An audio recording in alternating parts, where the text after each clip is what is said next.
Let's go to New Mexico, and this is one. Their win total's at 2. I don't think it's that bad, and by no means am I going to say it's good.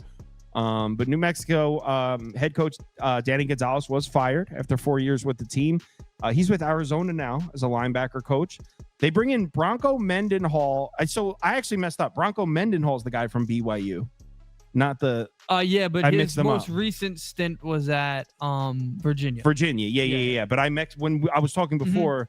The other guy. So Bronco Mendenhall comes out of retirement. So he hasn't been coaching since 2021. But before that, he was with Virginia for 6 years, and then he was with BYU before that. And the reason I'm mentioning BYU is because that's where he's brought his coordinators from. Jason Beck, he coached with him in BYU back in 2015. And the same goes for the defense coordinator, Nick Howell, was with them in BYU in 2015. So Bronco Mendenhall, 6 years with Virginia, 3 years of retirement, or it might have been 2 years of retirement. Yeah. Now he's back, and he brought back his BYU staff from 2015. 124th in returning production, 9 returning starters, just 3 on offense. 134th ranked recruiting class in 2024 isn't great. But here's the thing. I think Dampier's pretty good at quarterback. The quarterback's gone, but this kid, Devin Dampier, looks to be the starter this year. 525 yards, 6 touchdowns, no picks last year. He also averaged 5.6 yards per carry, rushed for 4 touchdowns. He's an athlete. Saw the field a lot last year, but I'm pretty sure he only started 1 game. And in the game he started, it was a crazy tough spot for a freshman. He's a sophomore this year. He was a freshman last year, and he looked pretty good. His start on the road in Boise State.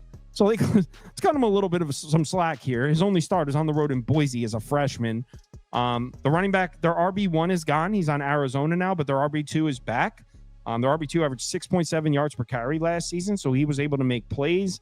What concerns me for New Mexico is the offensive line, because you can point at the wide receivers that they brought back their leading receiver. They also redshirted a kid, so the receivers should be okay too. It's all 5 starters from the offensive line are gone. Here's the thing. The offensive line wasn't really great last year, and they brought in 8 offensive linemen through the transfer portal. All 5 projected starters for New Mexico were not with the team last year.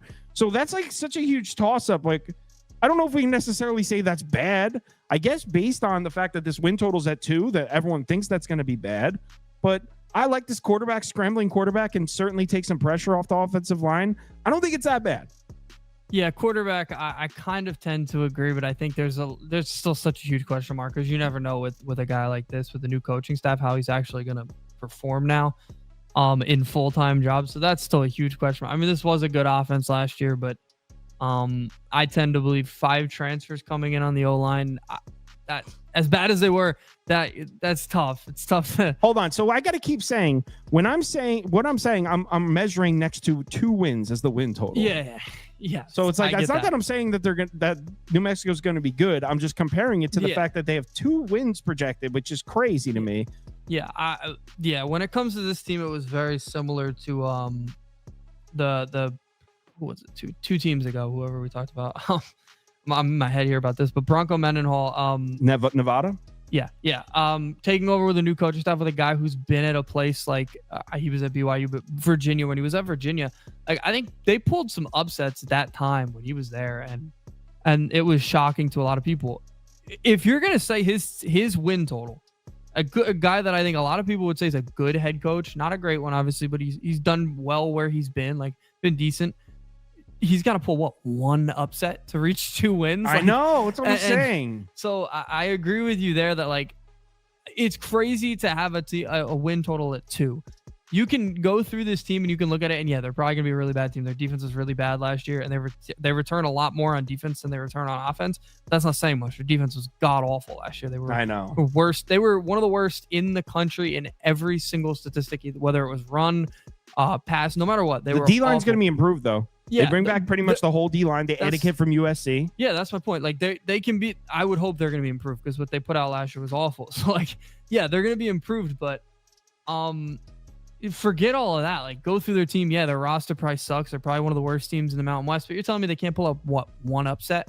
Like, I don't know. The reason, and part of the reason that they're at 2, is they don't have many easy home games. They're on the road a lot this year. Mm-hmm. They have 2, 4, 6, 7 road games. Their home games, they have Montana State. So The win total's at 2, and they're starting off 1-0, even though Montana State's a good FCS. Montana State's No, the favorite. I don't care in that they're game. underdog. They're 9-point favorites. It's 9 now. 9.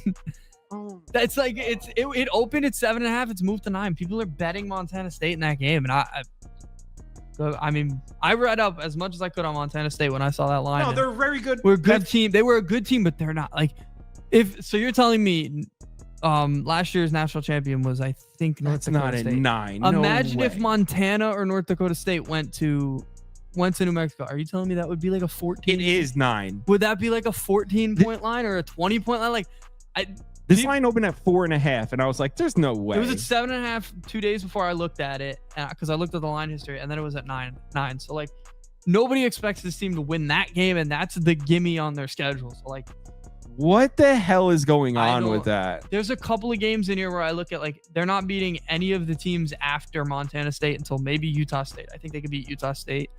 But we're going to talk about them tomorrow. I think I'm going to take New Mexico plus 9, not because like, oh, I know so much about New Mexico and Montana State, just like out of principle. Yeah. Like an FBS team catching 9 points at home. That game is at home, right? It's a home game. I looked at it up and down, and I said, there's no way an FCS team could be nearly 10-point favorite. That's so crazy. New Mexico, but that just shows the all right. expectation. So that, I mean, I'm not going to bet over 2 wins here, but put over up for me. But based on the fact that they have Montana State as a 9-point favorite, means that the market hates New Mexico this year.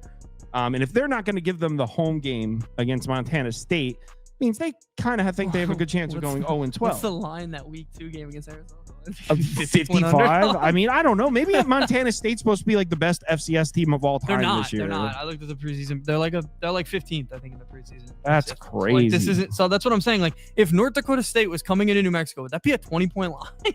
Yeah, I don't know.